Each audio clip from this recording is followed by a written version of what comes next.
Right, well, welcome to the Back Post with Scott Waple and myself, Rob Lilly. Thank you so much for joining us. No Pete or Sam this week because they're both away with family. First things first, a huge congratulations to the Lionesses who prevailed on penalties in the Euros 2025 final.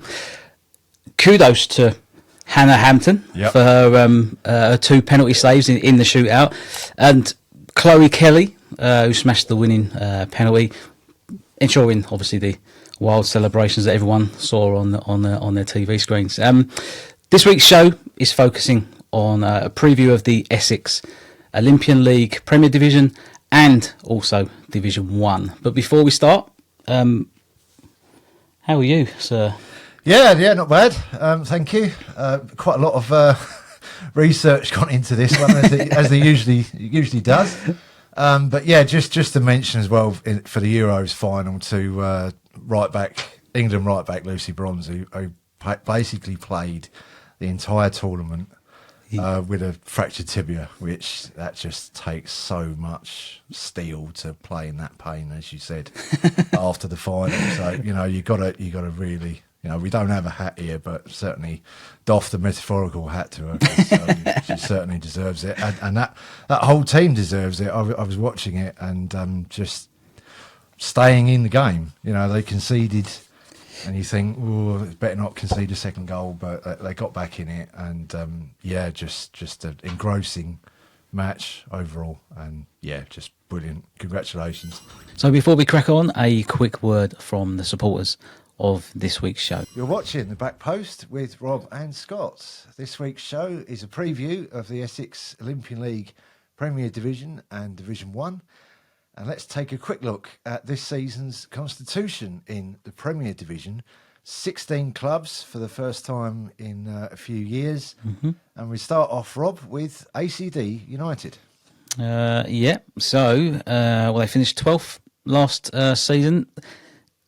Seemed to struggle with that word that we've discussed before quite a lot, consistency. They did draw 1-1 with Old Southendian back in March and followed that up with a 3-0 win against Toby in the Cup. But then they went on a winless run of 6 games in the league before beating Springfield 5-1. So, it's been up and down. It could be a tough one this season, especially with the increased number of games as well. Ollie Scott and Matthew Taylor reached 10 goals each. Yeah. So they clearly struggled with a goal scorer last season. Yeah. But they seem to be a team that may play well on their day. Yeah, no, I think that's fair enough. I mean, I've seen them once or twice in the last couple of seasons. Battling side. Yeah. I think we were saying this off air that teams need to consolidate in this division, and respect to ACD's story coming across from the Alliance League, I believe initially. And then coming up, fighting their way up through the divisions, which is no mean feat. Really isn't anything easy to do that. So we've got to give them kudos for that. But as you say, Rob, consistency is the apex to find. I think for every team in this league. I think this season, but also seasons past as well. But. When they get going, they're a decent side to watch as well. But I think, as you say, goal scorer, they're going to need that player that sort of gets 12, 14 goals, I think.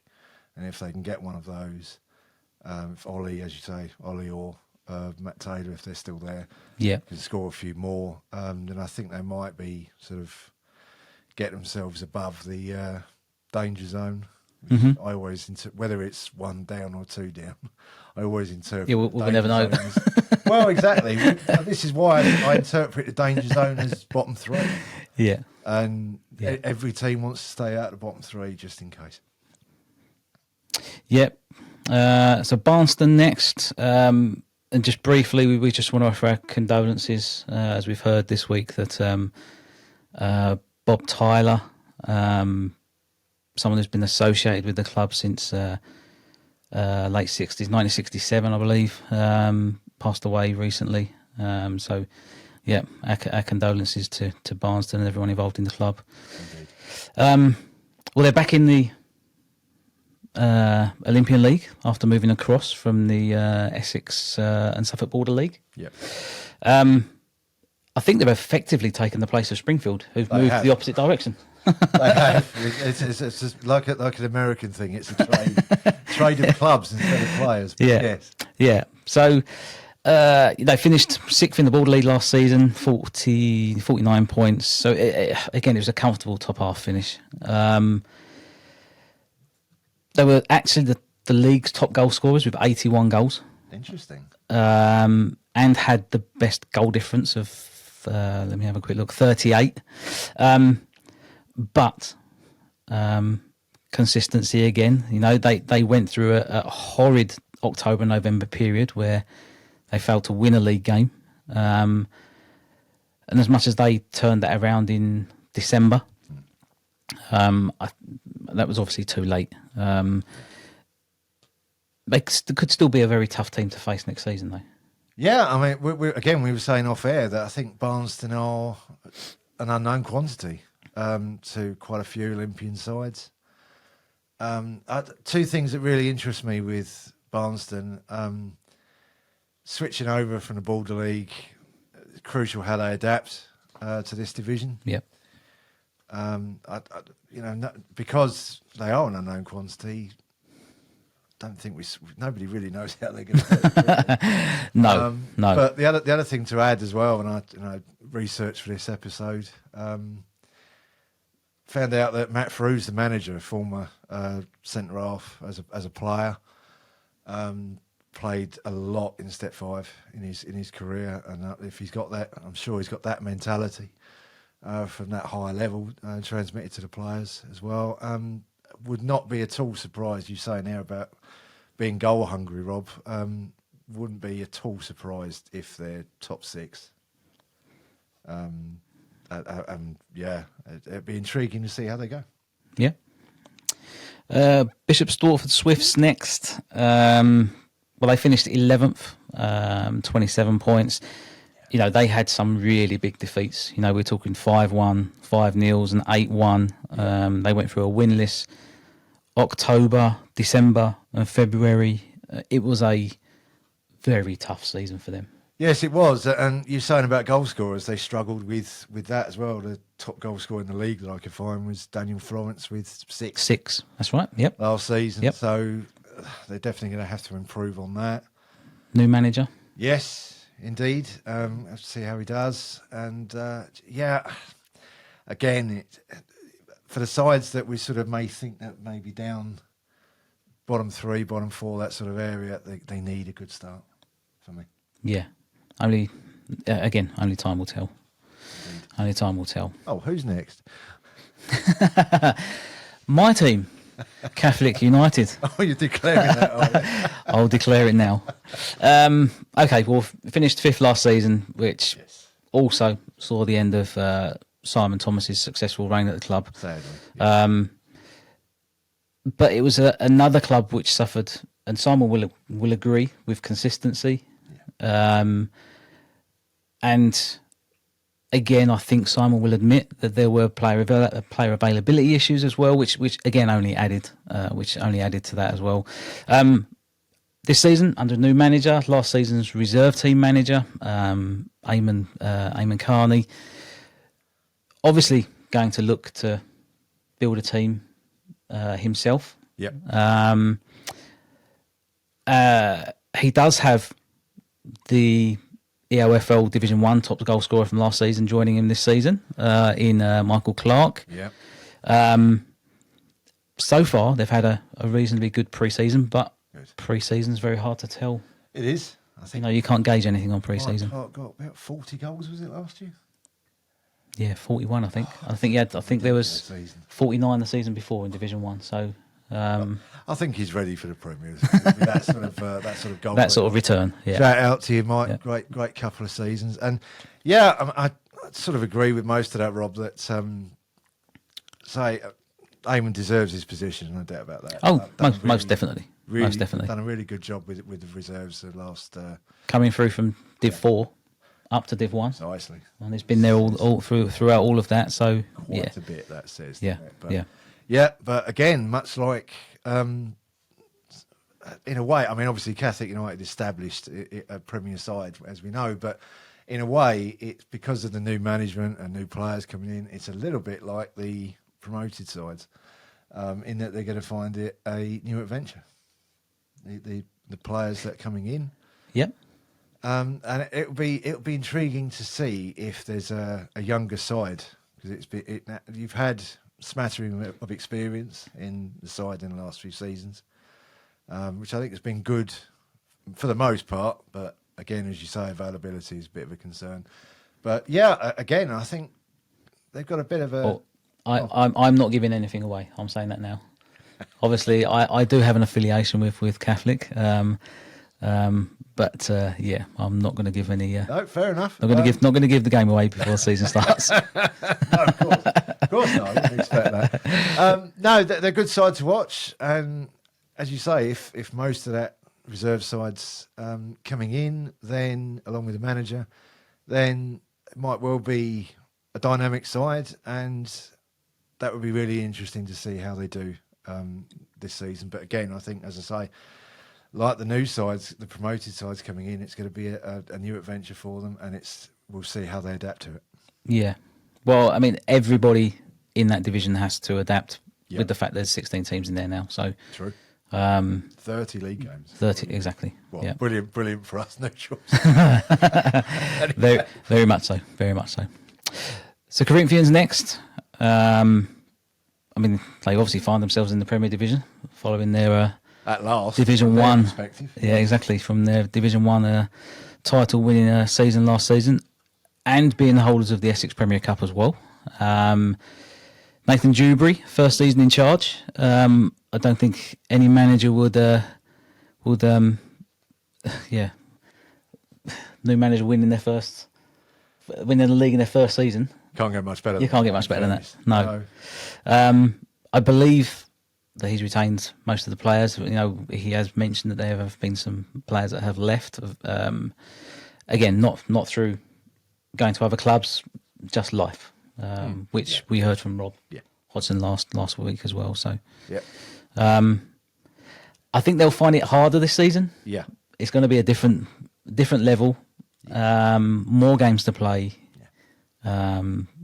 But you know, they're clearly up for the task. Nathan's already said that he's up for the task. So, yes, no, he'll definitely be up for the challenge. It's going to come down to the most consistent team. Yeah. And who has the most players that are available for the season. Yeah. So two things for me with Corinthians. The fine margins are going to be a lot finer in the Premier Division compared to Division 1. Yep. And I just got this suspicion that they're going to be a goal-hungry side again, but it's the other end that might get highlighted. So it'd be really interesting what the defensive record is, perhaps at halfway point in the season, because I think they had a good defensive record last year, but both elements, well, every element really, defence, midfield, attack, are going to get a more thorough examination in the Premier Division, as you'd expect. Yes. Yeah, completely agree. Okay, so Harold Hill next. So they followed Corinthians into the Premier after finishing runners-up in Division 1. So they're managed by Gary Beachy. Again, don't appear to be shot shy. You know, they scored 60-odd goals last season, and they conceded almost half that. So, and they only lost 4 in the league as well. So, you know, they're in the Premier Division on merit, which is as it should be. However, 60 of the 66 goals, 26 were scored by one person, James Pottle. Yep. Who moved over from Haroldwood Athletic the season previous, which I remember reading about, which is quite interesting. But yeah, I mean, for me, Harold Hill, another team that who have looked up towards the Premier Division for a couple of seasons, I think now. Moved over to Henderson's as well a year or two ago, and I think they sort of want to fortify that as their base now, their home ground. Yep. And again, it'd be really interesting to see how they do if they manage to retain most of the squad that got them to the Premier Division. I wouldn't be at all surprised if they're in and around that mid-table zone, I think. And but it's going to be, as you say, Rob, talking about the sort of the unwritten element that's changed from last season, going from 26 league games to 30 league games. Yeah. That will catch some teams. I mean, for the Division 1 side, it's even more. So I think they had early 20s amount of league games, plus cups, of course, but it's quite a big change from 22 to 30. And I mean, I'll be honest, I'm in favour of bigger league, because those teams that do progress into Step 6 have got a lot more games to play, as Rayleigh will attest to. Yeah, exactly. Season. Yeah, I mean, it's a much better preparation for moving into Step 6. Oh, absolutely. And you know, you only have to look at. I mean, last season I think it was 38 league games in Step 6. This season it's 40. So the more that they play at Step 7, and if they're very successful in it, then yeah, I mean that's better. As you say, better preparation. Yeah. Well, Harold Wood next. Another team finished 10th last season. Yeah. When the Premier had 14 teams, struggled for consistency. Yeah. New manager again in place again, Charlie Portway. Yep. I think he knows what he needs to do. Yep. They did get some good results last season. Obviously, the biggest being the 5-2 home win against Southendian. Yes. Which that was the final game, wasn't it? That pretty much. No, I think that one pretty much gave Chelmsfordians the Premier Division. Yeah. I've not actually seen any news or anything about new players as yet. But I mean, we can pretty much guarantee that Charlie's going to be busy anyway with his new backroom staff. So yep. I think it's still going to be tough for Wood next season. I have to agree. I have to agree. They've previous manager John Field went up to Saltower Hamlets alongside Terry Spillane, and I know he's taken a couple of players with him. Which happens. It does, of course it does. Yeah. And I think you're absolutely right to sort of highlight the recruitment aspect. They're a very gutsy side though. Athletic are, so I wouldn't be too surprised if they've recruited well. They've been in this division a long time. Yes. Let's say that. Yep. And I wouldn't be at all surprised if they managed to stay above the danger zone, because some teams have got a knack for doing it. Yes. Yeah. Well, next up is #United A, which I believe is just a rebranded development side from last season. Again, I'm going to say it again. Another team that struggled with consistency. They finished in 8th, but they did have an extremely good run in to last season. Yes, they did. Where they won 6 of their last 8. Again, a big comparison to the start of the season, where they I think they scored just 2 points out of the opening 8 games. So Craig Gray in charge, Dennis Simpson as well alongside. Yeah. I think seeing the end of the season results will give them some belief that they can actually put some results together. They can put some some performances together. Yeah. But yeah, like last season start, or a continuation to the end of last season? What's going to happen? Well, you know, a few things with them, Rob. I watched them last season run well, and I think the start of the season they were finding it difficult to acclimatise to this division, to the Premier Division, which is quite understandable, given the fact that they're a very young side.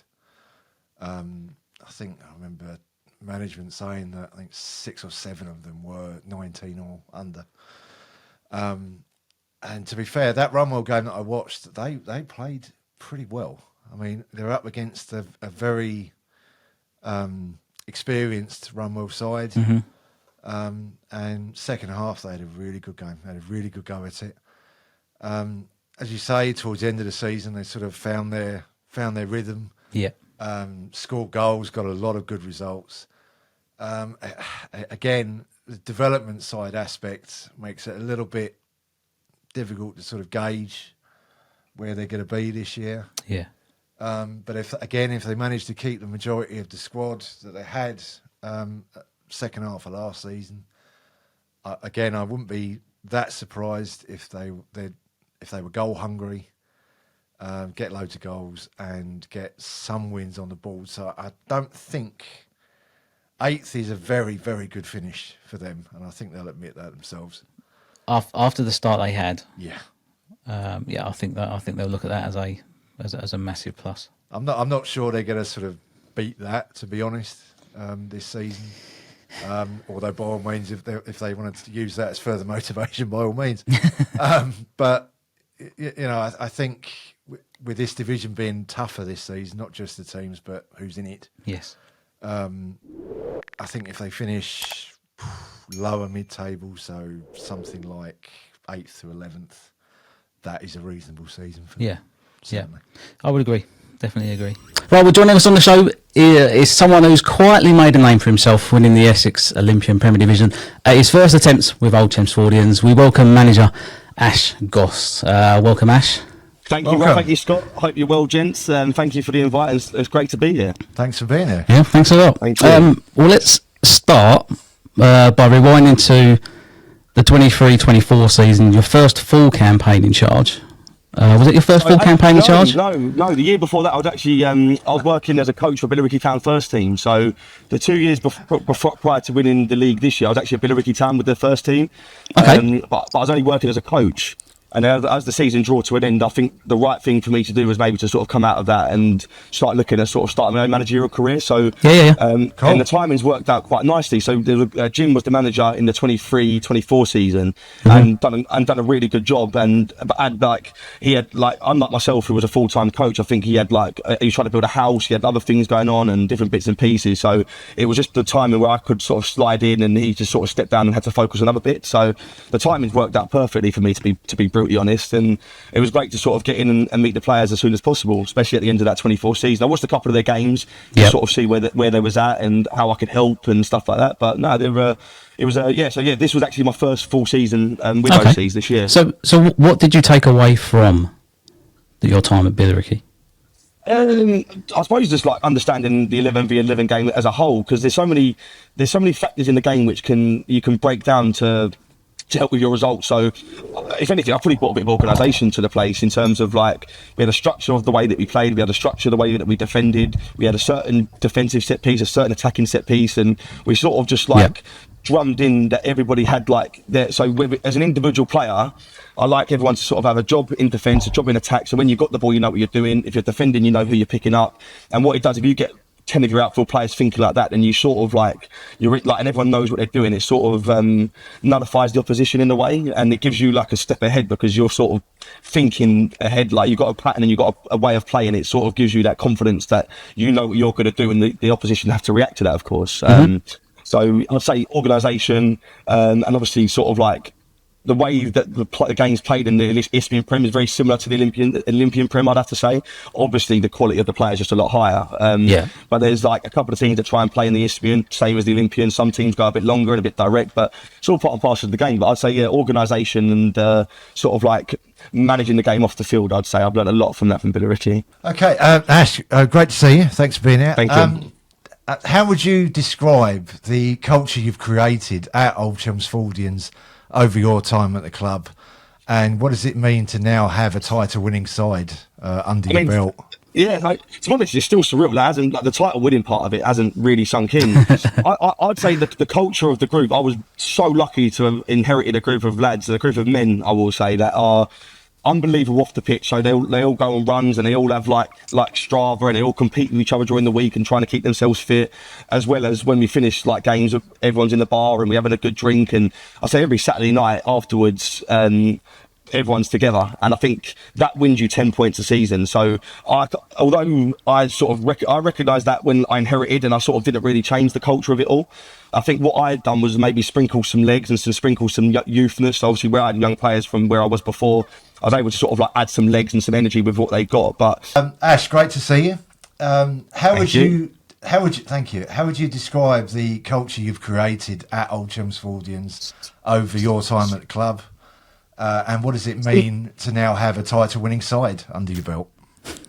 Again, I think the title-winning side thing is like still surreal. Like that, I don't think it ever will sink in, to be honest, because of I think like we was top of the league for one day of the season right at the end. So to sort of get that like and to fight and to keep climbing, and we sort of got there, and it was almost like, oh, we did it. Like so I don't think that part has sunk in, although it is unbelievable to say out loud. And obviously the boys love that as well.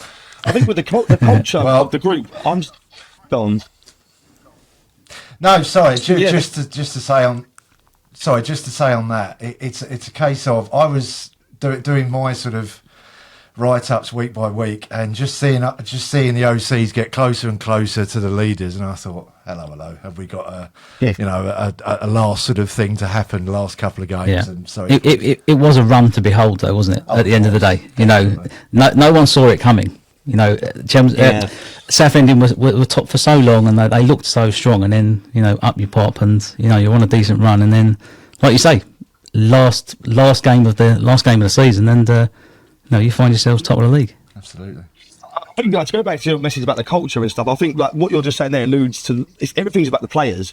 Like we have got an unbelievable group of men, and what I inherited, so back to the previous question about the culture, what I inherited, the culture was unbelievable. So there was a good group of men that had all been together for a couple of seasons. So like on the pitch, it was okay. They're all good football players. They didn't really play with a structure or a way of playing or anything. They were just sort of like making up as they go along, and there was a bit of structure, but they didn't really have that much idea in what they was going to do, but they had good players, hence why they got their promotion from Division 1 into the Prem and steadied themselves in their first season. But like the men and the lads, like even as you say, the mental capacity it took for that run towards the end of the season, just to sort of like not look. I think the last league game we lost was Runwell, and that was in October, November time. And to sort of just keep like batting away, win after win after win after win after win, you can only credit the players. I mean, you can ask people to do their jobs all they want, but to have the mental capacity. So yeah, so the opposition teams, I think, then obviously knew the situation we're in, and then they were almost sort of playing to that as well. So obviously, as you would do, like they knew that we wanted to win games, and the pressure's on us, so to speak. Whereas maybe at the start of the season, we was more the underdogs, and people weren't really looking at us as a major threat, obviously. But as the results started coming in, and up until we played Old South Indians, I think it was in the second time, I think it was always still quite close and quite tight. Sorry, the gap was quite big, sorry, but then we made it quite tight, and that's when that flipped massively after that. And I think we ended up drawing the game then, and then drawing the game against Hashtag the week after, and it was almost like I don't know, I felt like we had sort of like put so much into that period that when we got to, especially the Hashtag game, we just blew up and ran out of steam, which changed how I then sort of approached the boys towards the end of the season. I've become a lot more aggressive and demanding, because at that time we needed like to keep this, basically just to find a way to keep on going. Yeah. Because it's a taxing season. You have to remember the boys are working 9 to 5 jobs, if not longer. And then to get this on top of it, like again, you're sort of lucky at this level if you get good professional people at a level which doesn't require it, but if you get it, God, you're so lucky. And that's why the players I've got, I can't thank them enough for their efforts and what they've done last season. So were there any clubs across the season that you sort of always looked forward to playing? After you played them for the first time, you look forward to playing them for the second time. Old South Indians, Runwell, the big clubs. The big clubs for me are the games where I really sort of like I get excited for. It's like they're the games that just like fly by. So and they're without sounding like disrespectful to the other teams, you know they're going to come with a game plan, you know they're going to come with a way of playing, and they've got the quality to hurt you. So you have to sort of be on your top, you have to sort of respect the opposition sometimes, and maybe like not go and press and hold a shape and do different bits and pieces. But I think also as a Runwell, they were like, I mean, we didn't beat Runwell last year. We played them 3 times and lost every time. So like it shows you what, like where they were at as a team. But like again, good players, good setup, good management from both the clubs, and not just that as well. Like I think Catholic were quite close up there, and they sort of maybe run out of steam. But Simon done a cracking job there. I'm fortunate to see him step down this year, but hopefully he gets a job and finds himself back in football, because he'd be wasted otherwise. Okay, nice mention for Simon Thomas there. All our best wishes to Simon as well for the coming season. Ash, was there a moment during the 2024-25 season where you felt things really clicked and that title push was genuinely on? So 2 key victories we've got listed here. That 3-0 win you had away at ACD United, and the 4-2 win at Springfield as well, because I think they were still playing at Haybridge, weren't they? Correct, at that point, yeah. Yeah, so I think the ACD game, and like that was on I think they've moved pitches now, but they played over in Ingatestone, and the pitch was not great. But again, it's like I've got a team. I like to play good football, but I've also got a team that can do the other side of the game as well. And I'll be honest with you, we did not look to pass that ball once that day. We turned up. It was, the best word to use is a cabbage patch. And but like, again, it was the same for both teams, and we both had to try and get on with it. But we went a bit more direct and went back to front and just kept putting the ball in areas to like put them under pressure, and had to sort of like accept that we didn't want to give chances away. And eventually, like if you put people under enough pressure, you end up getting some yourself. And I wouldn't say any of the goals that we scored that day were very good, but they were goals. So again, we got the 3 points. But I'd say that game was, I agree with that, was probably a big point in the season, which was massive for us. I actually think the Runwell game, when we lost 1-0 away from home, in terms of, for me personally, was a huge learning curve. So the weather was horrendous that day. Like it was like one of them days where it was like so windy you couldn't even stand up straight. And I sort of tried to be too smart with the day and tried to sort of come up with, and what I realised that day, sometimes you're best just to put people in the pitch and just like get through it and see where the game goes. But I tried basically, I think it was like, I tried sort of like maybe parking the bus in one half and then going all out attack the other half, and it didn't work, and it was all too much. But in my head I was like, right, it can work because we're going to be having the wind one half. And then so I think that what happened after that is it almost become more simplistic in terms of the messages that went out to the players. And I think from that point, again, the only game we lost was on penalties to Runwell again later on in the season, and I think from there we sort of found what we needed to do to succeed in that season, in that moment. And so I think the Runwell game was a huge turning point. The ACD game, but I also think the old South Indian game in the Cup. So we played them and we had an ineligible player without knowing it. So we had a lad called Harry, great player by the way. But he played for Cornards in the league above, and obviously you can only play a certain amount of games. I was to know the rule. I think they knew the rule and knew the player had played, but like let it all happen, and that played itself out. And then obviously manager rang me Alton and said, unfortunately, like we know that your player played and we got removed out of the Cup.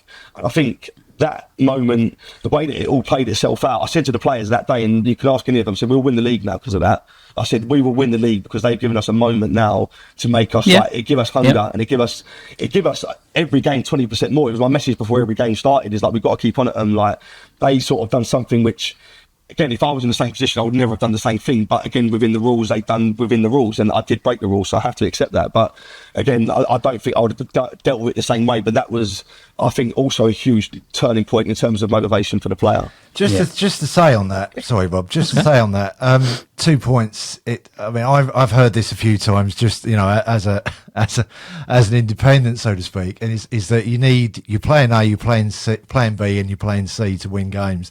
And the other thing is, sometimes you learn more in defeat than you do in victory, and it sounds absolutely like what you're saying there, Ash. Yeah. I'm you asking the boys, like I'm terrible when it comes to reflecting the right, and like obviously most of our games don't get like recorded, so I have to like memorize certain things, and it's hard to, like, when you record something, you can say to a player, like, I saw this, and they're like, I don't agree with you, but if you show it me, it sort of like removes that grey area. But again, I've got a lot of players that do, like, I think over time, again, a lot of them, I'm only 29, I was like 28 most of the season, and I think a lot of the players are in their 30s and plus, and they all respected that, because over time you could see that I think the first time we played at Old South Indians and we drew in the league, I had a game plan that day, which they didn't really buy into it, but afterwards they did, and from that day I think that kicked us together. Then, as I say, like, I think they just sort of believed in the message, so to speak. But, yeah. So you obviously went on that really good unbeaten run. Was there anything? What did you think actually helped build that consistency? Because you must have, obviously something must have clicked to make to get that consistency to go on that run. Yes, I think it's if I'm being brutally honest, I realised we actually weren't that well coached. So we only like, this is being as honest as I can. We only trained for an hour a week, and in the pre-season last year, we didn't work at, like, I'm being honest, I didn't think you could be players at this level. I've been a bit disrespectful to the level in a way. I thought, like they don't want to listen to patterns and shapes and how you play. They just want to go, like, they work all week. They get 1 hour training, one game. They're paying £5 a week. Like, they don't want to listen to little old Ash trying to be like, yeah, drop into this pocket and you go into a hole and all this madness. So we actually didn't really have a certain way of playing. And once I realised that, and we weren't ever going to get that, because once you're training for an hour a week, you're not going to be able to get that in place. We probably looked at shutting other teams off and then sort of like hurting them from their own play, if that makes sense, or sort of like counter-attacking, but like in so many different ways. So if a team played long ball, well, we'd make sure we win the first contact, win the second ball, and then play it forwards. If the team played up for the back, we knew how to press and set traps on certain players. So that would be, once I learnt that we actually shouldn't really be doing too much coaching, because we're not coached, I learnt to stop the coaching and right now we're going to try and win the game of football today, which I think obviously worked quite well, because we went on a good unbeaten run. Whereas this pre-season, we've managed to sort of actually, right now, my learning from last pre-season was like, actually you need to get like patterns, you've got to have a shape, you've got to have a way of playing. So now this pre-season, every week we've broken the game down to like, right, today we're going to work on this block. And even if we lost to Colchester in the first pre-season this year, because we're forcing football in certain places when you should never do it. But now, 4 games in, like, you should look at some of the stuff we're doing, looking exciting, to be fair. So I feel like we're in a better position than we are at this time last year anyway. Okay. That's a good basis to build from, certainly. Certainly, going back, well, it just shows you that step 7 surprises people, and I say that to people quite often, and that in terms of how it is to watch rather than to coach, obviously. But so you had a massive 10-0 win in the County Cup last season. Yeah. Did you use said cup games as a way to build rhythm, or give minutes, or send a message about the depth of your squad? That was a mad day. I think that was off the back of the Runwell game, I believe, wasn't it? And I think again, so my learning as well, I tried to be too smart, got lost 3 points because of it, and I think the week afterwards it was similar, and I went the other way, and I was like, do you know what, boys, let's go and have some fun today. And that's me being that was the message before that game, was go and have some fun, go and enjoy yourselves. And they didn't do too bad, but I was lucky. I think Sean Gittleson scored a hat-trick that day, didn't he? Which always helps. He was a good player. But yeah, no, I think the message that day was really just go and enjoy yourselves, go and have some fun, and enjoy the ball. Like, that was my message within the cup the whole time, to be honest. Was like, in the league it was like win. In the cup it was like go and enjoy yourselves a little bit. Yeah. Well, there were also signs of some good defensive improvements as well. Clean sheets. They're key. They're obviously key in matches, and any tight wins that you have. But was there any area that you'd worked on hard to strengthen after last season? What say? So we're going from last season to this season, sort of thing. Yeah. So again, I think it's like a defensive. For me, defending is all about like being switched on and organising. So if they've got 10 outfield players and we've got 10 outfield players, well, so can you go 1 for 1 all over the pitch? Well, are they good players individually? Well, then maybe you then can't go 1 for 1, so you might have to then concede in certain areas. So again, it goes down to like who you're playing against. If you're playing against the Runwell, we might sit back and let their centre backs have the ball. Same with Old South Indians. When we played against ACD towards the end of the season, by the way, what a team they were, by the way, towards the end of the season. Like, what Munsey's building over there is that was one of the hardest games we had to play. I think we won 2-0 that day, and they played like absolute soccer, but we like chased them and just got in their face and got in their face. But like, it was like relentless, and we just about won the game 2-0. But they could have easily got points that day. They were a very good side, and like I can imagine they'll be strong this year. But yeah, I think defensive shape is like, and it's then again, I think I'll pick this more consistent back four or back three, depending on what I've done on certain days. I think consistency in relationships definitely helps. Yeah. And once I sort of worked out like to trust certain people and like to, I think it's like towards the end of the season, I think we didn't really concede too many, and hopefully we can sort of take that mentality into this year. Again, I think on the flip side as well, because we've then done less playing out from the back and less football, we then conceded less goals too, was taking less risks and playing in areas, or not playing in areas which could cause you harm, if that makes sense. Yeah. Which, when we'd rather like in some mistake percentages, which helped us obviously with the results. Mm-hmm. Yeah, no, it's nice mention for ACD actually coming up through the divisions as they have. It's there's your definition of a story in a different sense, coming up through the divisions. So shout out I to love them there. all. Yeah, good. And then, you know what, they're like, they're a great bunch of boys as well. Like both games we played, like you can have a chat with them. The managers are quite nice, and one of their players, Buster, I used to have it with me, one of the youth teams before, and he's an absolute player. So it was nice to sort of see him again. And I get that a lot in the Olympian League. I think there's a lot of like, what people think from the outside is like pub football, but it's not. It's like there actually are good football people involved in the level of football, and you can actually have good conversations and watch good football. So to be fair, I would always say that if you're looking for a level of non-league to watch, Step 7 is a fair shot to start with, and if you want to go higher up afterwards, then so be it. But Ash, right, we've got some quick fire questions to round out our interview. Number one, biggest influence on your coaching style? Dan Brown. He was my I'd say he coached me to coach. And I think he played about 400 or 500 league games himself. He was the first team manager of Billericay in the first year. And I think the way that he coaches, the way that he runs the game, the way he treats his players, the way he treats people, I'd say I'd mirror him quite a lot. Like how you break down sessions and how you sort of see the game. I think I had like the energy and the passion for it, but I didn't have the structure, and he gave me that. So I'd say, like, without having that time with him for 4 years at Billericay, I wouldn't be in a position I am now. Superb. Second, hardest team that you faced last season? Runwell Sports. Okay. And third, go-to pre-match meal or snack? I'll be too watermelon. Oh, you're asking the boys. Oh my God, I'm a devil. That's part of my like good luck charm as well. I'm a devil for some watermelon. So yeah, the boys would definitely vouch for that one. Okay, and change tack completely. Number 4, if you could sign any non-league player tomorrow, who would it be? Bradley Stevenson. He's a Solihull Moors. I had him at Billericay. The guy can do anything with a ball, and he's an absolute character. You'd have a great laugh with him as well. So when he's done with his career, he wants to start dropping down, and he can come and join me. Watch out! It could be 20 goals for Old Chelmsford Sporters if he joined as well straight away. Okay, and lastly, promotion with style or grind out boring 1-0s. So in other words, flamboyance or defensive rigidity. Do you know what? Like, defensive flamboyant, like that can get you results, but I'd love to play good football. So I think I'd have to go with the second one. I'd have to go like beautiful football. You have mentioned it already. just a few times. Fair enough. Look, if you won the title, that's quite fair enough. In all honesty, that's it. But I probably want to be a bit more doggy, to be fair. So that's why I like. On one breath, I'm like, I want to say good football, but I did actually win it, probably being a bit more doggy. So I can't say that too much.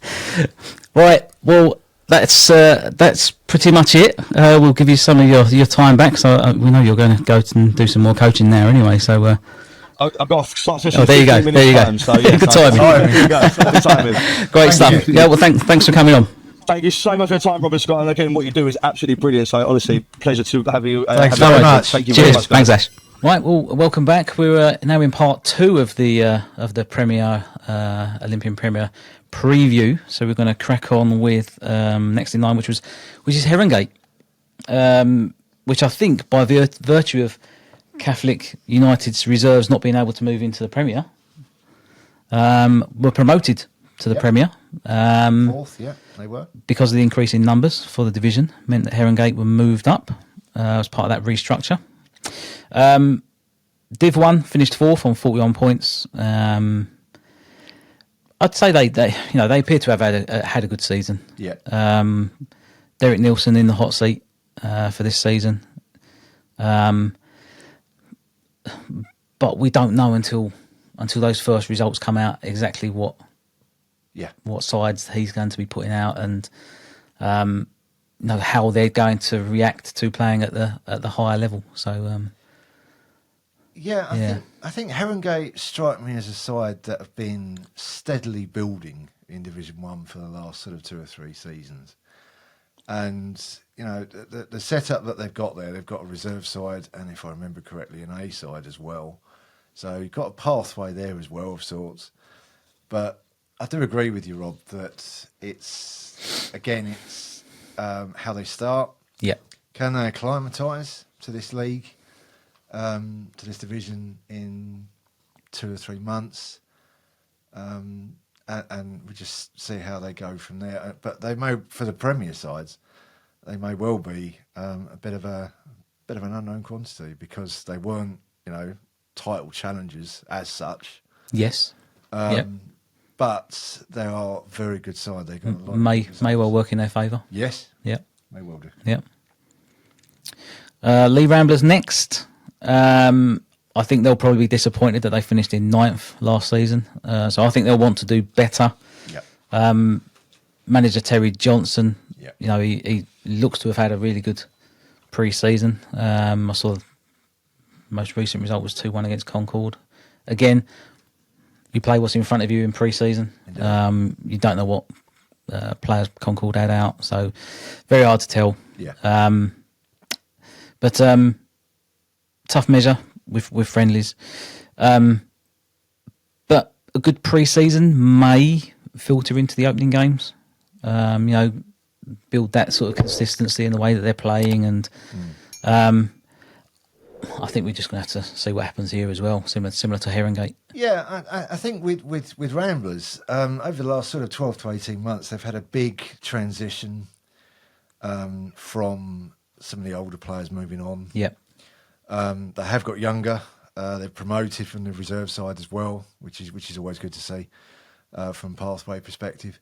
Last season, I mean, Billy Ransom, top goal scorer in the league anyway, with 13.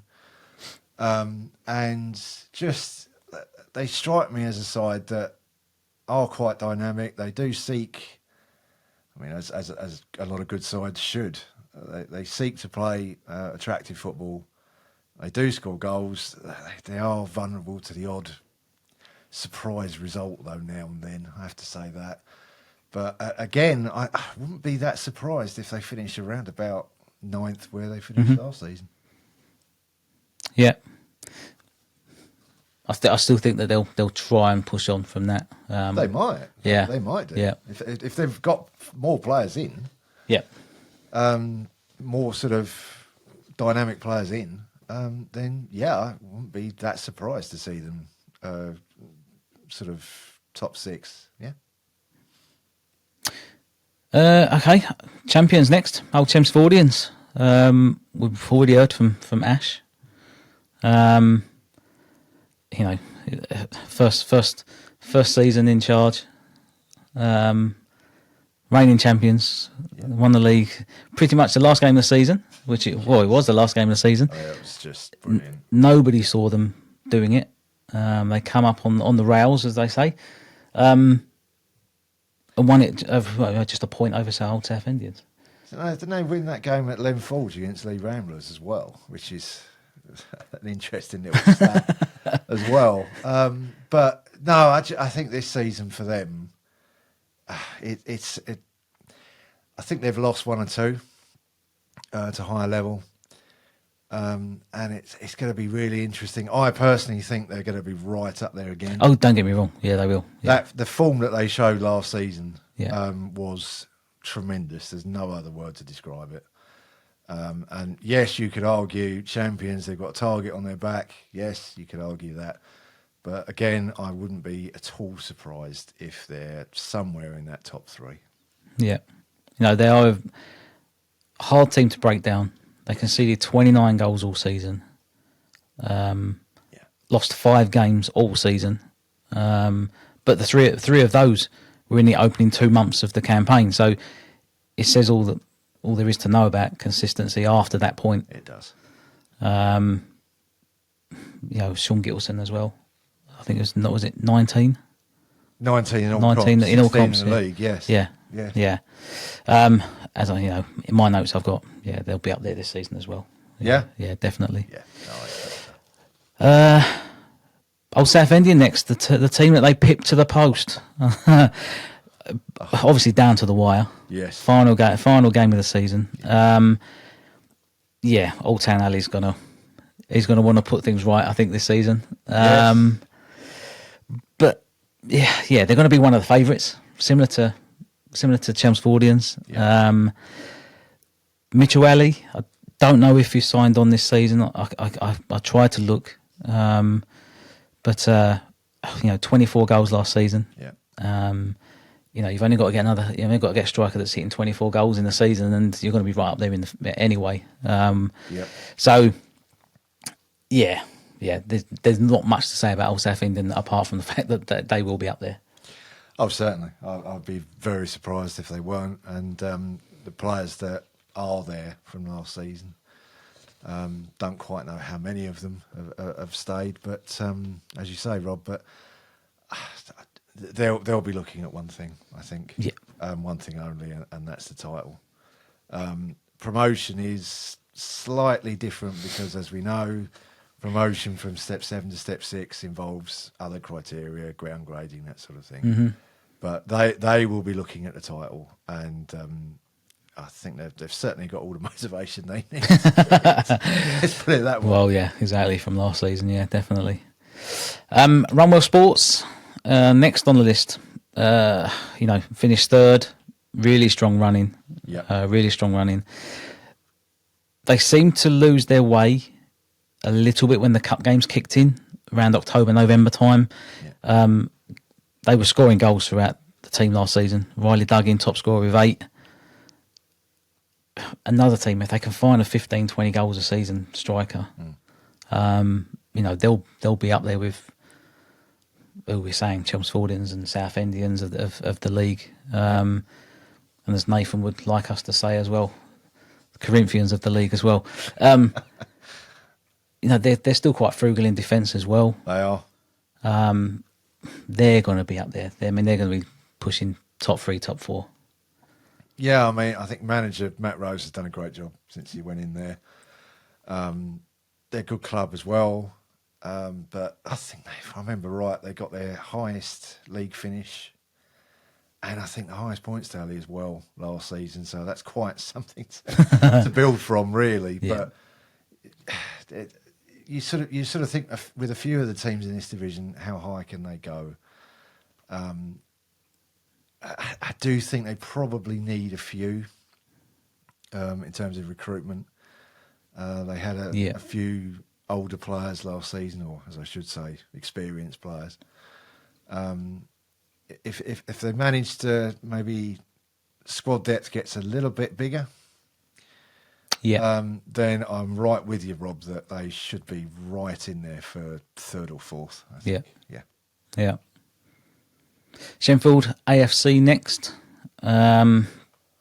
Kevin Williamson's. I'll start again. They finished 4th last season. Kevin Williamson's been there for a few seasons now, but he's overseen a steady improvement. Yes. 7th a few seasons ago, 5th a couple of seasons ago, 4th last season. They're obviously moving in the right direction. Yep. But this season's still going to be tough. Yep, it is. A very good cup side as well. Got a very good record in cups in recent seasons. Last time I saw them, they're another sort of gutsy side that don't like conceding. Mm-hmm. I know it sounds an obvious thing to say, but some teams really don't like conceding goals. George Nash in the league last year, 14 goals. So that's a good sort of barometer to go from. Mm-hmm. I have to be honest though, 4th was a fantastic result for them last year. Really was. To get anything, if you're getting 40 points or more for a club like that, I think they deserve a lot of credit for it. I mean, Luke Williamson is one of the talismans at that club. and Captain, I believe. yes, I think so. Yes. Again, they had a little bit of a squad change last season, so it makes it even more impressive, really. Yeah. That finish. But I think this year, top 6, I think, would be the yardstick that I would put them at. I'm not sure if it would be that much more than that, to be honest with you. Okay. Sungate next. Mid-table finish last season. I think they'll be disappointed that they didn't improve on a third place the season before. Again, we don't know who left, who was retained, but they weren't consistent last season, and we keep saying it. But from the turn of the year, we saw some big score lines coming through, good and bad. Yeah. I personally think this could be a tough season for Petri, Elby, and his side. Yeah, no, I think that Sungate, as with a lot of clubs, it is about recruitment, who they get in.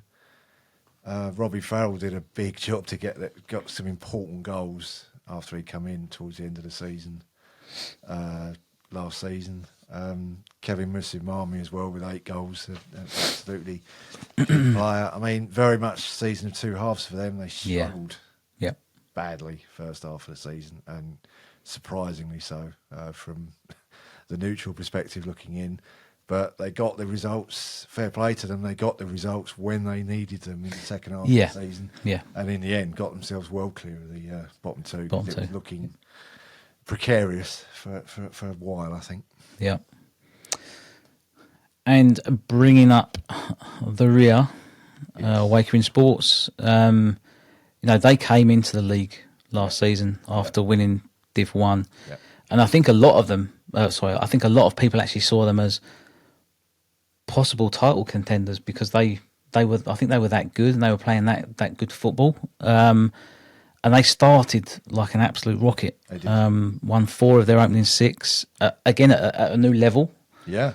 Did very well. Had an absolutely miserable October. Failed to win any of their 4 league games. Yeah. And then they also failed to win any of their final 3 league games. Gary Hanger's still there. I've put them down as a solid, say, top 6 team. Yeah. Certainly capable of causing some upsets. Yeah. Especially on their day. Connor Fadiga is and Dave Watson. I believe they're still there. I mean, they grabbed 28 and 19 goals respectively last season. Yeah, I mean, Connor got the golden boot. I mean, to get that for a mid-table side, I mean, that's impressive. Yeah.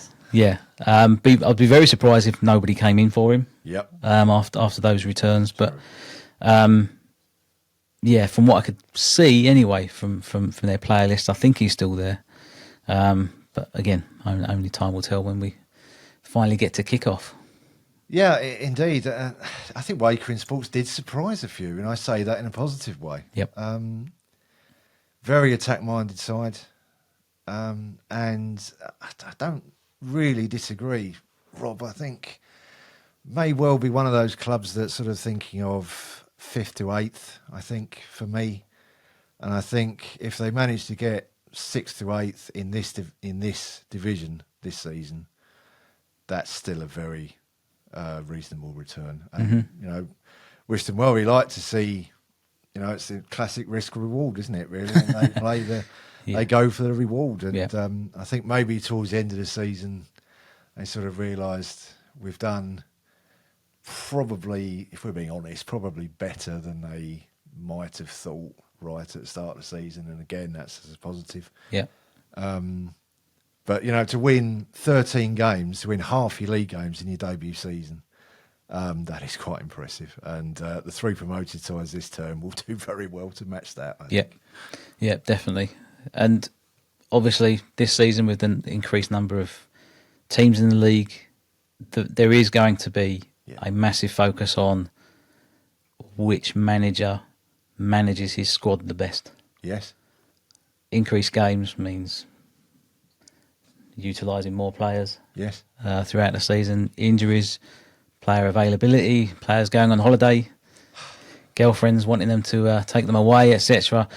You know, this is non-league football at the end of the day. So I think for me, availability is the key thing at this level.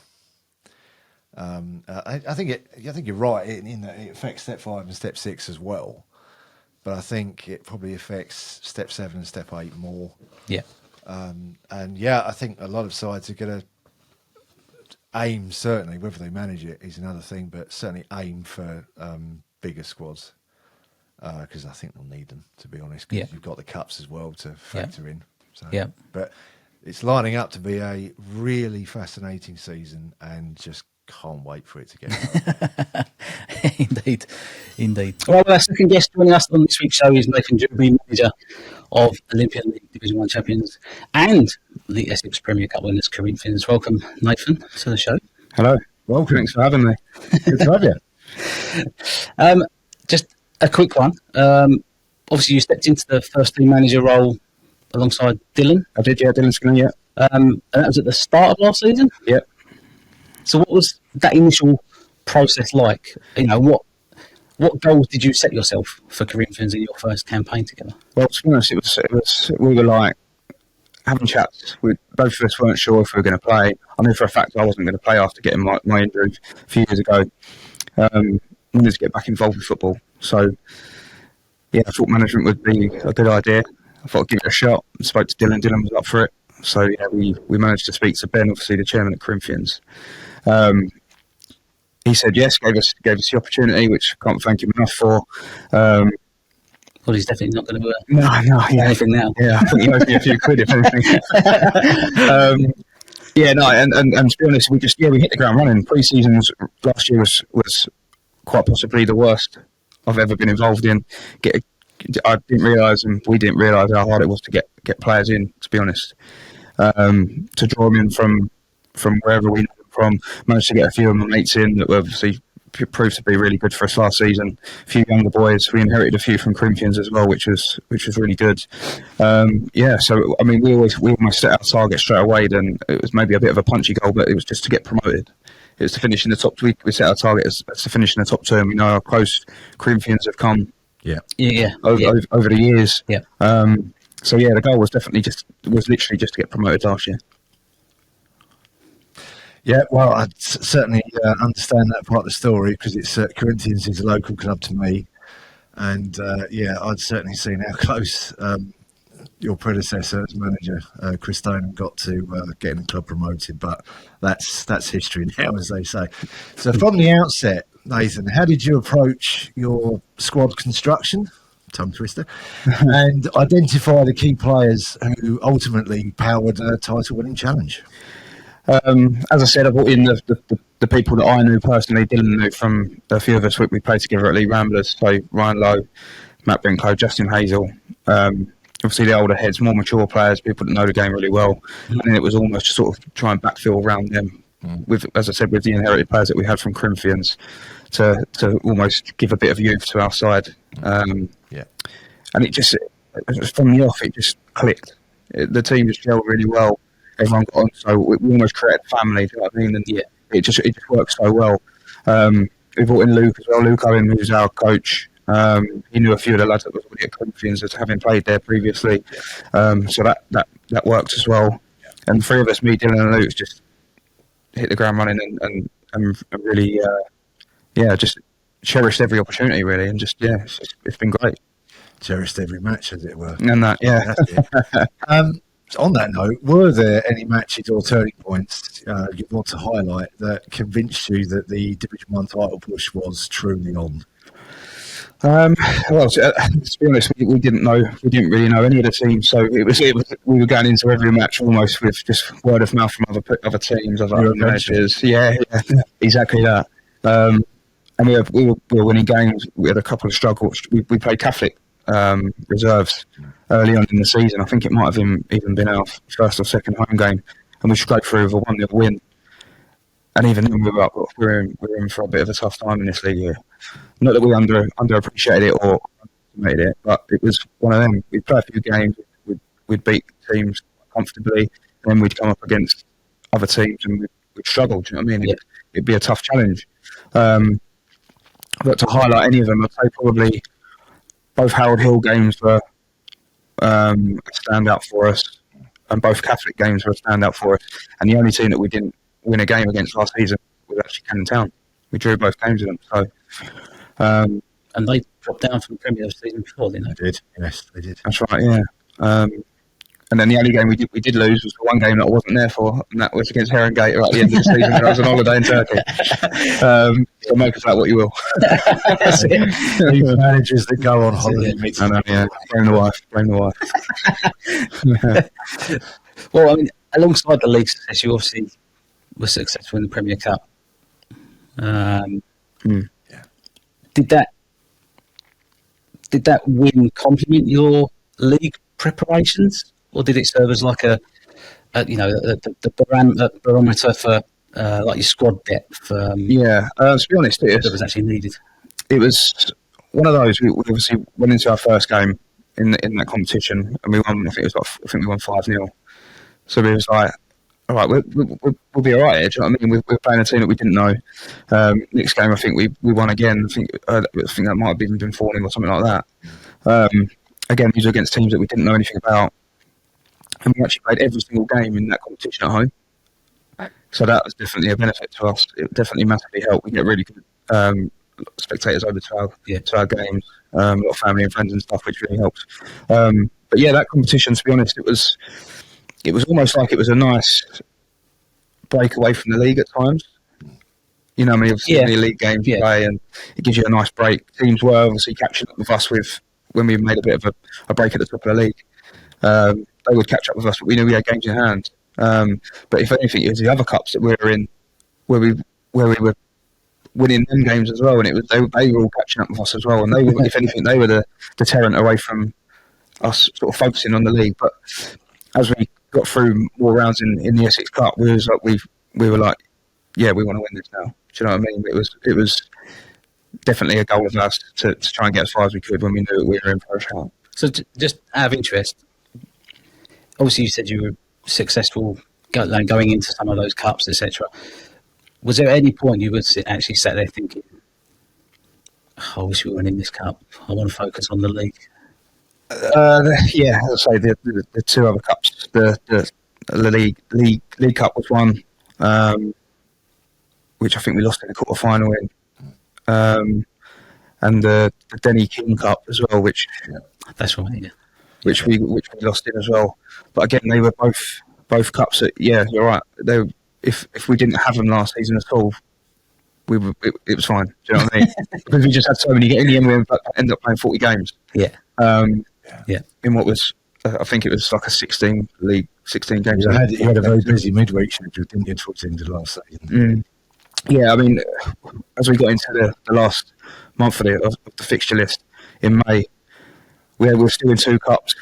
I say thankfully, but we lost one of them. If we'd got through, we'd have had 9 games in sort of 4 or 5 weeks, and it was like, and we were still trying to win the league at the time. We'll edit that out for the league. Yeah, yeah. No, it was one of them. It was that time of year over Christmas where games get called off. Completely natural that it happens. Yeah. And then you get that massive backlog at the sort of back end of the season, which Corinthians are quite well known for having. Over previous years as well, but thankfully it served us well. Yeah, just on the note of the Essex Premier Cup final, you walk into New Lodge, 3G, where it was held. What was that like for yourselves as relatively new management team and your squad of players? What was that like? To be honest, for me and Dylan, we've played a high level of football. We know what it's about, but to go into the Essex Cup final and as a manager is completely new to us. So we wanted to we'd set out that we were going to process it like any other game, so that the team, the players weren't under excessive pressure. Just go out there, do your thing. We haven't got this far without doing exactly the same all the way through. So it was more so for the younger lads, some of them that may not have played in front of a decent crowd or under the lights or anything like that, and it was really, if anything, it was more rewarding seeing them play as well as they did and not crack under the pressure, which is brilliant for us as managers to see. Yeah. Well, I mean, to be at step 7 side in final as well, food for development, I think. That's right, yeah. So I Yeah. mean, that says something about the trajectory of your side. And on that note, from a tactical point of view, how would you describe the style of football that Corinthians played last season? And how important was it to get that identity across early on? Let's put it this way: we tried a few things on a few occasions and it didn't work. So we almost went back to what we knew. If anything, we were trying to change up formations to compensate for players that we had in certain areas of the pitch. And as I said on the occasion, it wasn't the right decision to make. Mm-hmm. Thankfully, we'd eradicate it in the second half, and we'd change it and go back to what we knew. So that was the way that we'd always go back to it. I don't think there was one game where we changed the formation and ended up staying the same. So that speaks volumes. But yeah, the way we play, we've got fast wingers. We try and we brought Bailey back at just after Christmas, and to have such a focal point at the top of the pitch is I can imagine every manager in the league would want the same. So getting the ball in the box for him is a nightmare for defenders, and it proved it. Well, I mean, winning the league isn't just about quality. It's about the mentality as well. How did you and Dylan keep the squad focused? To be honest, I like to see myself as a bit over the top, if you like. So I'm always lively on the group chat, stuff like that. Even when we're not midweek, nothing's going on, I'm always involved. Dylan's much the same. Puts his word in and gets involved. We create mad ideas to do at games, like turning up with anything but a football bag, and you've got to turn up and just do like the most ridiculous things. It creates a bit of a buzz. As I said at the start, we create a family, so all our family and friends that come over, we've got wives and girlfriends and kids, and they all get involved together. And we just create a massive bond. Yeah, we'd create social events for any time of the year just to get together. We'd socialise together outside of football, and it was almost like I almost felt like I had a family for a whole year. Do you know what I mean? So if we can create that again, then that's the plan. And we definitely was. There were pictures, weren't there? On I think it was on Twitter, where the first team were you part of the youth presentation? Yeah. So myself and Luke went to the junior presentation night, which was a night before our one. Both went up there to give out awards and stuff, and just doing that itself is brilliant. It's us giving back to the club. Do you know what I mean? Yeah. As opposed to them always coming to support us, it was us there to share their moments with them. Yeah. And congratulate them. Yeah. And obviously, you get that recognition as well through the youth as well. So, do you get many of them coming to games? We do, yeah. A couple of times in the season, we arranged for some of the youth teams to come along and be like ball boys, if you like, and little mascots, walk out with lads from the changing room, just little things like that. Get them involved in a warm up, have conversation with them. We did like a monthly player of the month award for the club. A few of the players will give out trophies to these little boys and girls. Have pictures with them, get them involved, and obviously the families as well. They will appreciate us doing that as well, which is really nice. Yeah. Well, that's an important thing to know. We've mentioned this with previous clubs that Corinthians are another club that's got a pathway, youth teams into the reserves For sure, yeah. and obviously into the first team as well. So moving on, did you feel towards the end of the season that you felt any pressure building? Yeah, I mean, as I said, when we were seeing the games and fixtures build up, it was probably then we started to get a couple of injuries where the games were coming thick and fast. Even I had to come on at some occasion. I ended up playing in goal in one game. But yeah, as I said, we pulled together and we managed to pull through it. But yeah, Did you win? No, we drew. We got a penalty in the last minute and Justin missed it. So I should have taken it. But that would have been quite embarrassing if I'd missed that. So I'm glad he did it. Well, having the goalkeeper's jersey on. Whilst having gloves on, yeah, exactly that. Yeah. As you got closer to the title, did you notice the pressure building around the block? To be honest, I really don't think so. I just feel like there's just every game in there.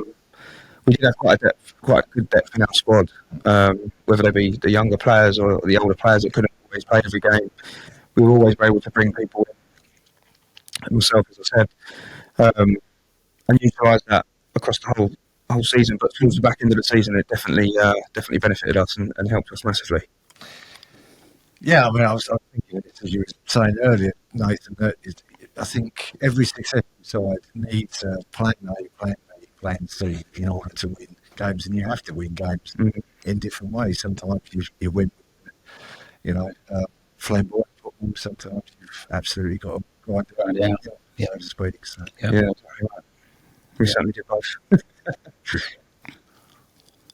And sort of on that note, were there any younger or less experienced players who really stepped up during the season and surprised you with their maturity or their performances? Yeah, to be honest, I think it's safe to say that the lads that we inherited from Corinthians originally, they were the majority of them were the younger ones, so sort of your 18-year-olds, 19-year-olds, 20-year-olds, and all of them were, by the end of the season, had come on leaps and bounds.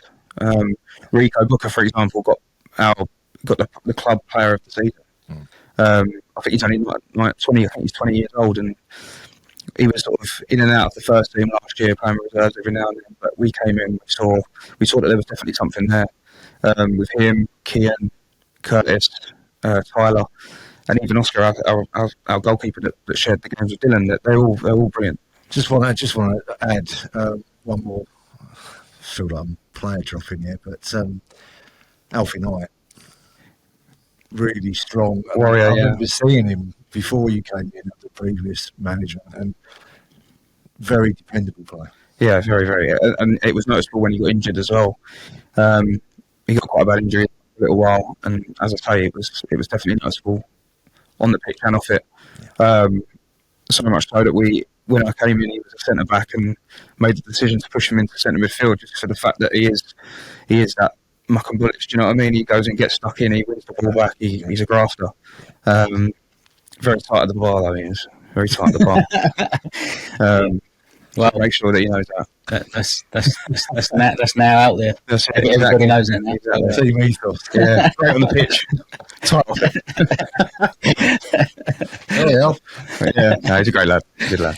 Or looking back at your first season as manager, what's the biggest lesson that you've learned, be it on or off the pitch, that you're going to carry on, into this campaign? To be honest, it's trusting. Probably a bit of a cliche, but trusting the process. Not overthinking things. Obviously, it's our first year in management, and for the first sort of 3-4 months, you'd almost be thinking, like, am I doing this right? Shouldn't we do that? It's all trial and error. So trying things. If there's something new that we want to try, I think we just have to go with our heart and trust ourselves. Yeah. And to be honest, just be good to ourselves and obviously look after our team and just be honest with people. Do you know what I mean? It's worked last season, and that's the plan to go forward. And then, have you got any specific challenges that you're anticipating at Olympia and Prim? Just that the games are going to come thick and fast again, and we've got 30 league games, and we're playing against teams that we have no idea about. But bring it on, we're ready. On that note, have there been any key additions to the squad over the summer, or are you focused on keeping faith in the group that earned you promotion in the first place? Yeah, both, to be honest. We've kept the faith in a lot of our players. I think we've lost 5 or 6. A few of them being the older lads that I mentioned earlier, Justin, Lowy and Brinks. Unfortunately, have maybe called it a day due to other priorities, work and kids and family and stuff, which is completely understandable. I'm sure my wife would love me to do the same, but not just yet. But yeah, we've actually brought in a few more lads. We've got a 17-year-old with us, an 18-year-old with us, and we've actually got a 16 and 15-year-old who turns 16 in 2 weeks, so we can't actually sign him till then. But these lads have come in and they've been at every pre-season training session. They've been at every game. they've almost like bonded with the team already. Do you know what I mean? It's, obviously, we won't know until the season starts when the tough gets going. But yeah, with the players that we've brought in, we're really pleased with, and the lads that we've kept, we're even more happy with. So Terrific. So, sort of following on from that, have you set any specific sort of targets for the team this season? do you want me to be honest? Please. We can't edit it out. Yeah, no. No, the goal and the target for this year is a bit punchy, but if we finish in the top 4, we'd be buzzing with that. We know it's punchy, but we trust our side. We think that we've got enough to get us as high as we can. And yeah, we'll give it our best shot. Well, it's a European spot. Exactly. Yeah, we'll take that. Yeah. No more big league game though. Hold on a minute. Who do you play in the final? Step 5 side. Just saying. Yeah.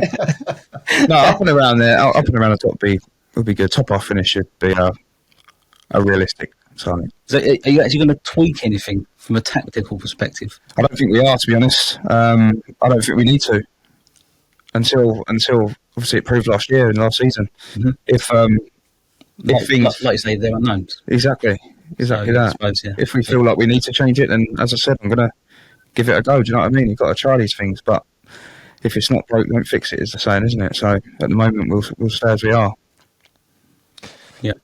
Okay, so you sort of touched on this earlier on, but obviously with the club now promoted and being among one of 16 clubs in the Premier Division, which I must say, as a neutral, it's fab to see the Olympian League Premier going back up to 16 clubs. How do you plan to approach life in the Premier Division? So obviously there's a lot of clubs in there that you will know. Yep. But there's going to be some that perhaps not so much. What's you sort of looking forward to getting amongst it and battling them, or? Absolutely. If we don't do that, then what's the point of being in there? Do you know what I mean? We've got to go in there and give it our all, regardless of who we are, whether we know them or we don't. Obviously, I know myself and Dylan know quite a few of the teams. Have been played in that league for a few years. But yeah, 16 teams is going to be a fun ride, right?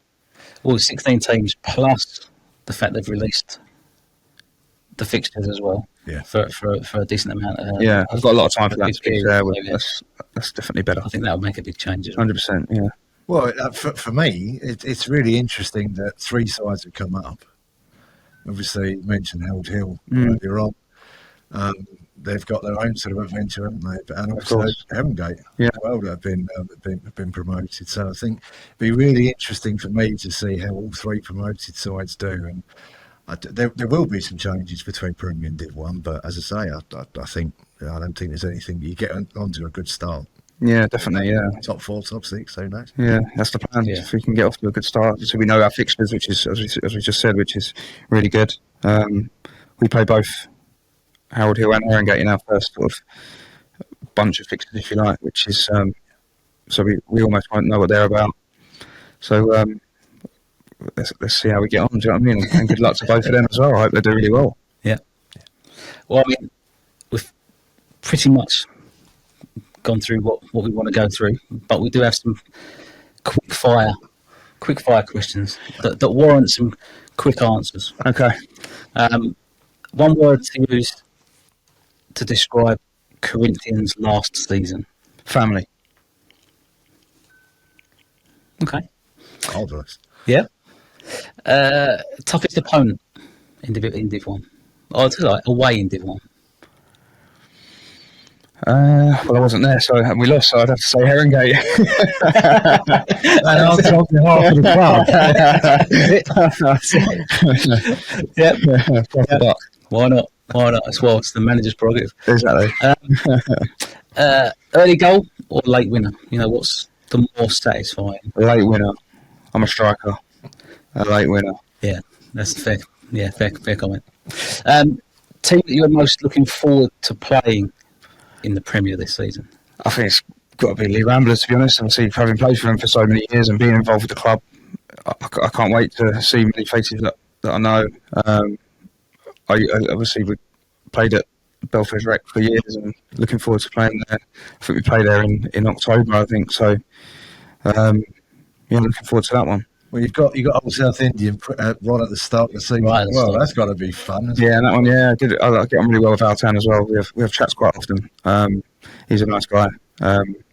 Obviously, his team finished so high up in the league and probably should have won it, to be honest. Would you look at that game? Sorry, we've broken out of the top out of the 5, but would you look at that game as a barometer to where you should be? I think that will definitely show us where we're at. Do you know what I mean?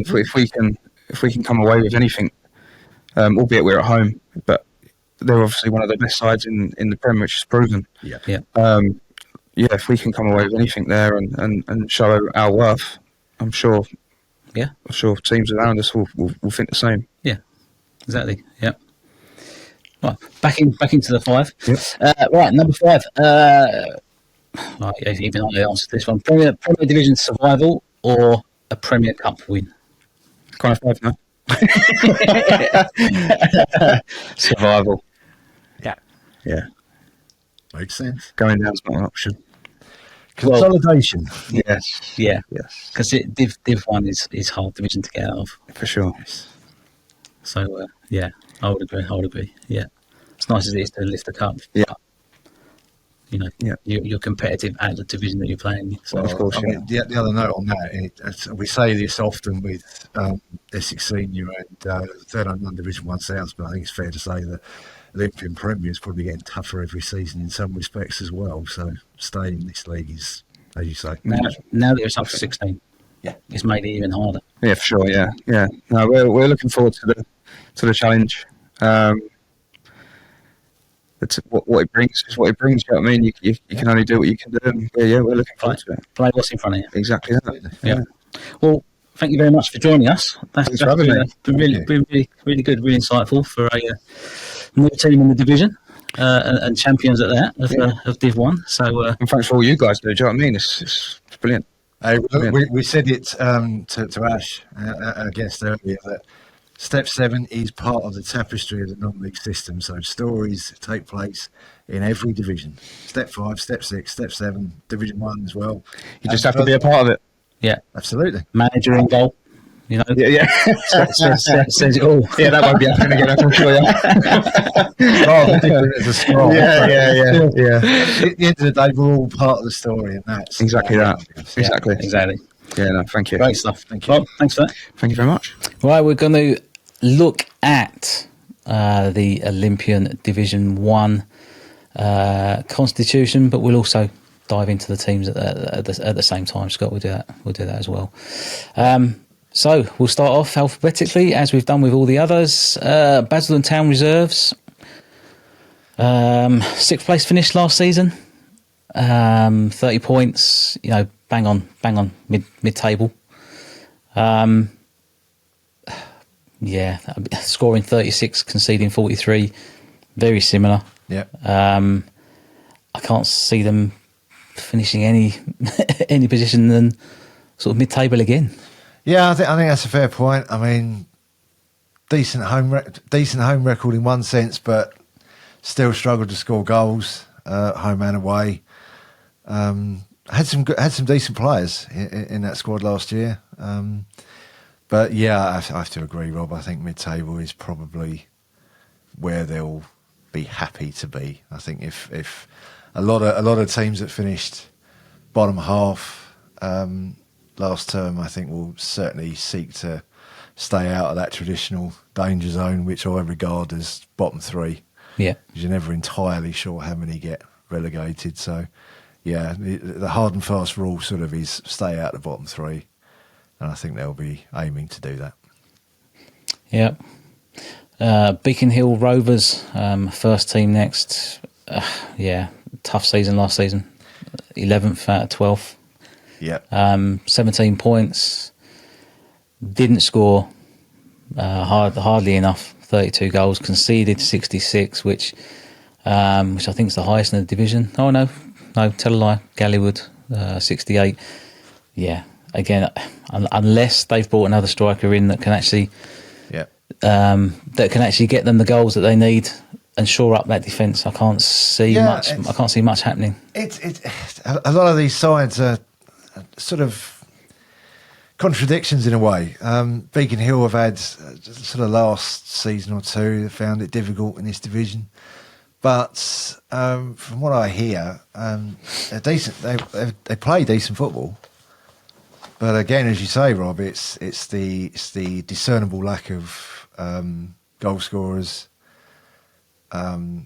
decent defence, goalkeeper as well, which again is a contradiction against the defensive record. But I think similar to Basildon, but I think they're probably a bit like the sides in and around them from last season. So May and Baker, Kelvin and Hatch. I think they'll be, well, Kelvin maybe not, but certainly May and Baker, they'll certainly be looking to stabilise, consolidate this season, I think. Yeah. Canning Town, first team next, obviously after relegation from the Prem, finished 5th. I think they'll see it as disappointing, but I believe they lost a few players at the end of the Premier season as well. Yeah. So they may have had to do a small rebuild. Yeah. I think this season, I think they'll definitely be looking to push on. Yes. And I think they'll be looking at aiming higher than 5th. I think, to be honest, I think they're going to be looking at top 2. I think. Yeah, I think there was a lot of change last season, as you say, Rob. I think the manager stayed, which was crucial, but they had to adjust to new home ground, playing at London Road, which is Rayleigh Town's original ground, which it's similar to a few other clubs we see just don't have availability of grounds in their area and then have to move further afield. I mean, I think they enjoy playing there. Yeah, I mean, the home record is very strong. Scored 40, conceded 15. Yeah, 7 wins. Yeah. Conversely, yes, scoring 16 and conceding 24 away. Yes, that's obviously where where they struggled away from home last season. Yes, and I think, as you say, they will be looking higher than 5th. Yeah, well, definitely. There's no doubt about that. But I think you've nailed it there with the home record. They probably want to improve slightly, but the away record they definitely need to look at. I mean, the Division 1. I mean, this year we've got 12 clubs again, same as last year, but you don't get many games to sort of drop points in, and that's an added dynamic in this division compared to the top tier, the Premier Division. I think. Yeah. So if you go on a run, a sort of iffy run of 3 or 4 games, and you don't get 3 wins in that time, it can really cost you. And I think that was the case for Canning Town last season. I would think top 3 they should be aiming at. Yeah, really, for sure. Catholic United reserve team next, finished 3rd. Very good season. Yeah, very good season. It is all change within the reserves. Yeah. Obviously, we know that Eamon Carney has been moved to the first team role now. John Kelly has come in at the reserve team, and I understand he's brought the under-18s team from the minors, with a splattering of reserve players from Eamon's period. Look, youth experience could well be a good season for them. They know that they can't go up, obviously. Yes. But they can most definitely put the cat amongst the pigeons in the league. Yeah, I mean, it's almost in a way, if you want to be really positive about it, it's a free run. It's a new adventure, as we keep saying. And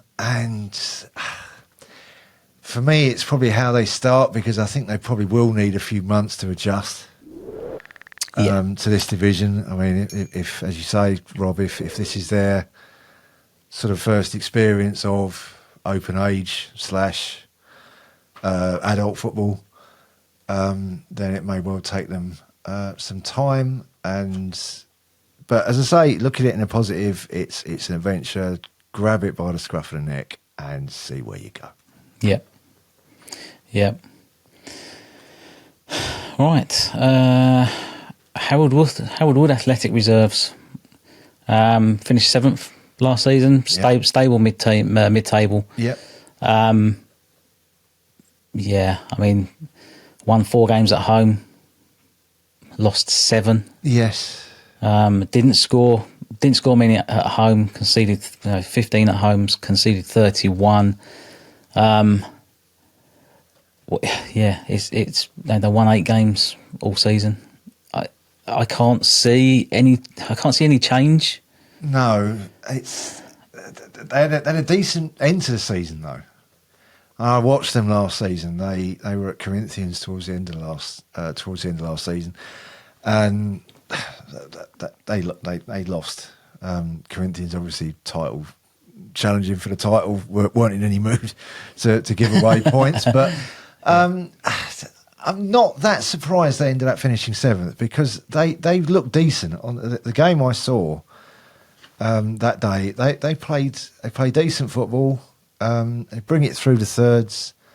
Yeah, and again, what we have to remember is with a lot of the reserve teams, they are supplying players to the first team when they need these players. So immediately those players play maybe 1 or 2, 3 games or moved up permanently to a first team. It weakens the reserve team. They're there to build players for a first team. It does, but I think I sort of look at it slightly differently in the development path, which is basically what you're saying, Rob. And yes, some players get promoted very quickly, but I think it's more a case of clubs. I think are understanding now that, especially if they're transitioning into adult football, yes, they need time.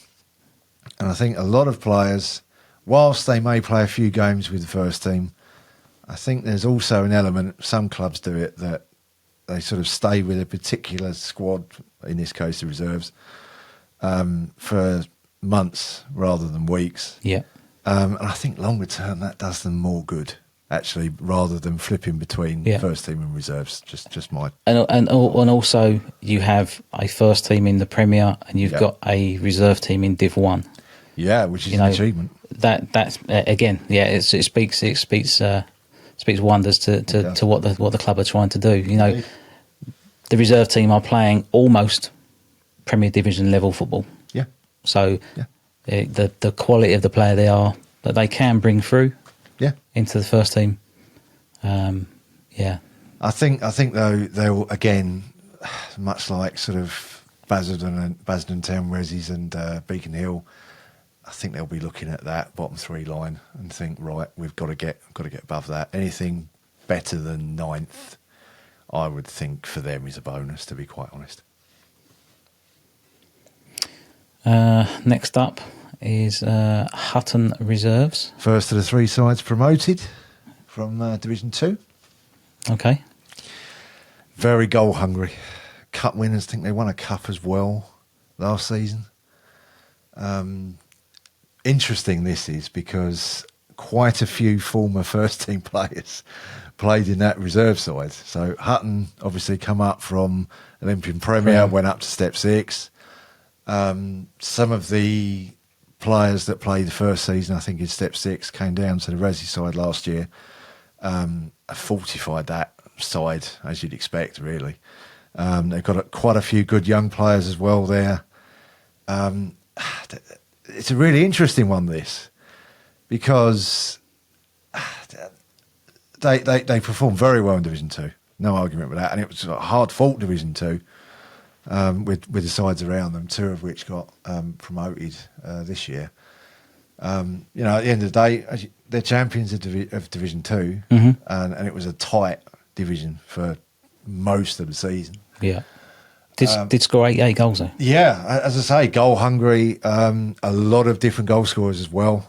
I seem to recall from doing my writings from last year, and you know, it's fantastic for them to call upon that experience of former first team players, and not just one or two, quite a few of them as well.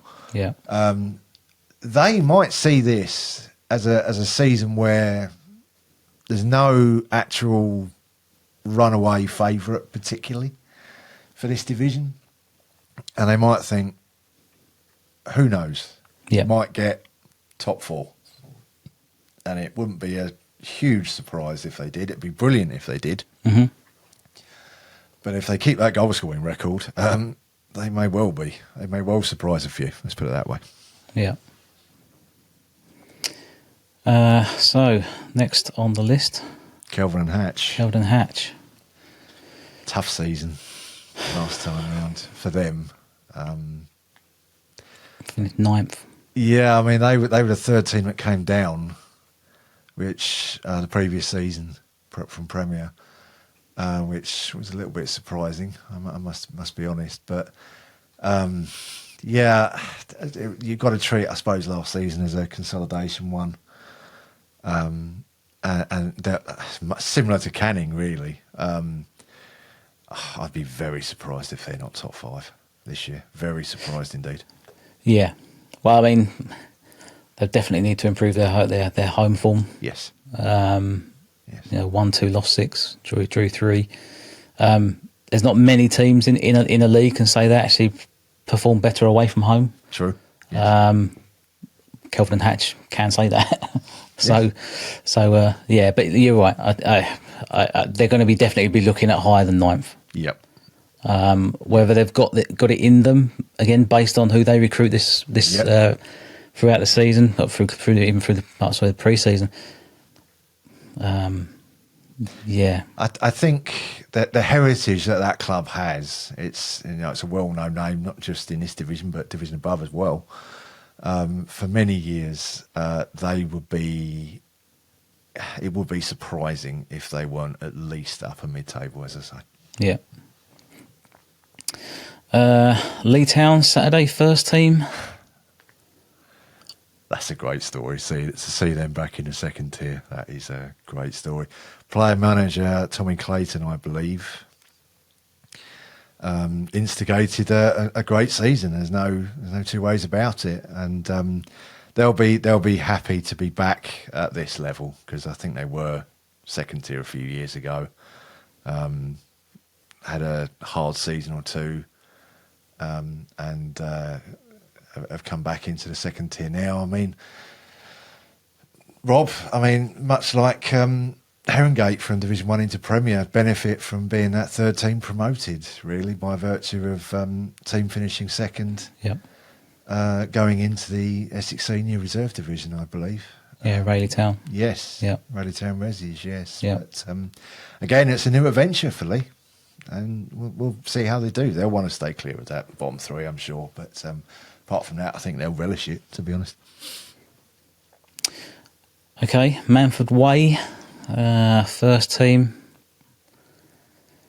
I mean, Tough season last term. 8th last season. Tough. Yeah, That's tough for them. It was tough. Scoring as many as you're conceding, almost. Yeah. You are going to be mid-table. Yep. Yep. I mean, they were still reasonably well away from relegation, but yes, there were probably points in the season where they were gritting their teeth. Yeah, I mean, for them, that they, I think they'll be disappointed with 8th. To be honest, they'll, again, similar to Kelvin and Hatch, I think they'll be definitely looking up. Mm-hmm. They've kept the nucleus of that side together for a little while now. I've just got a feeling if they can bring in some of the goal-hungry reserve side from last season, that might well help them in terms of goals and ultimately results. But again, that they should be looking top 5 for me, really. Okay. Mayhem Baker A team. Yeah. Again, finished 10th last season.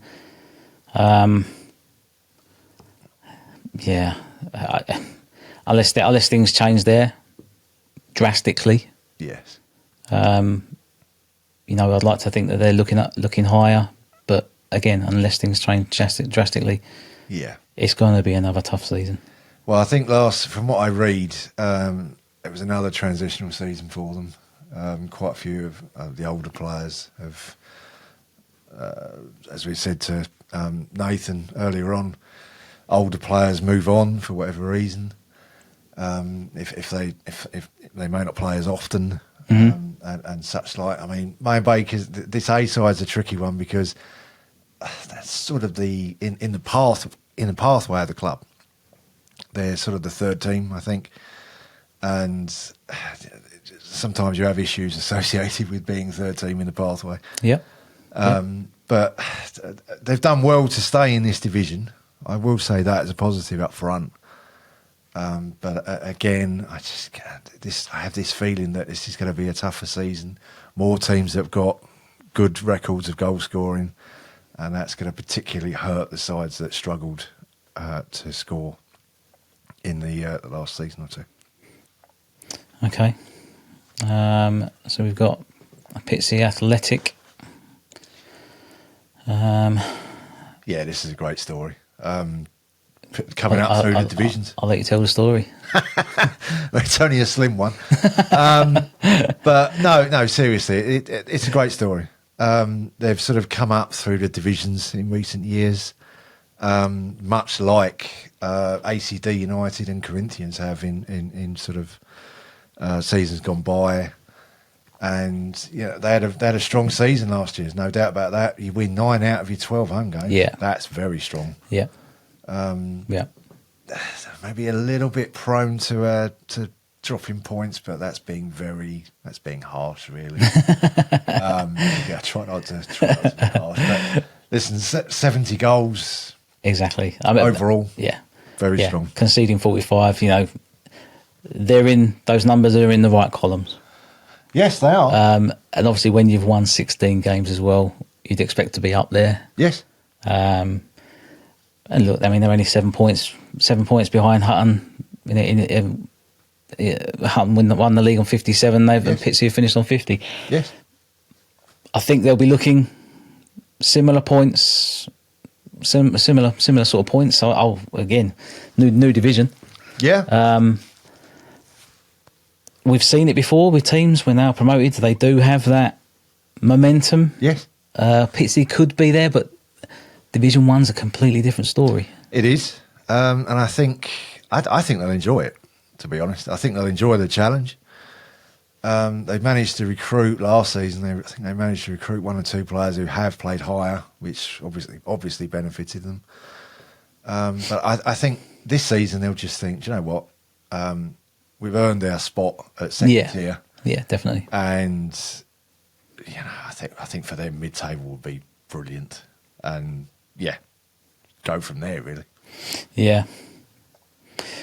Well, last one on our list is Toby. Yes. Who were relegated from the Premier. Yes. Not the greatest of seasons. They will most definitely want to change things up, which they have done. They have, yes. They have done. Yes. We've seen online new manager. Yep. Matt Yep. Players coming in. Yep. Matt knows what needs to be done. He does, and I think he'll want the bounce back ability. Yes. To bounce back, but as we've said, previously, Div 1's a hard division to get out of. It is, and I just referenced earlier on about you don't get many opportunities to drop points in effect. So if you drop points in 5 or 6 games, that could really hurt you towards the end of the season. Spoke to Matt briefly in pre-season. I think we were playing obviously FNF reserves, I think. And I think with them as a relegated side, I mean 3 wins last year. I mean that's just really tough. Yeah. And they'll be aiming high, no doubt about that. Oh, Div 1, they'll be aiming. Most definitely. Matt's got some contacts. I'm sure he'll utilise them. And well, I'd love to say top 3 slam dunk. I would do that if I knew up front that the first month or two was very strong, because that's what they're going to need for me. I think this Division 1 tends to, you have to start strong and you have to build on that. Occasionally you get teams flying up who have great middle of the seasons. But for me, the onus really is on Toby to get a very strong start, because they're going to need it. Right, so we're going to have a look at the Olympian Premier fixtures for the opening weekend. Let's take a quick run through.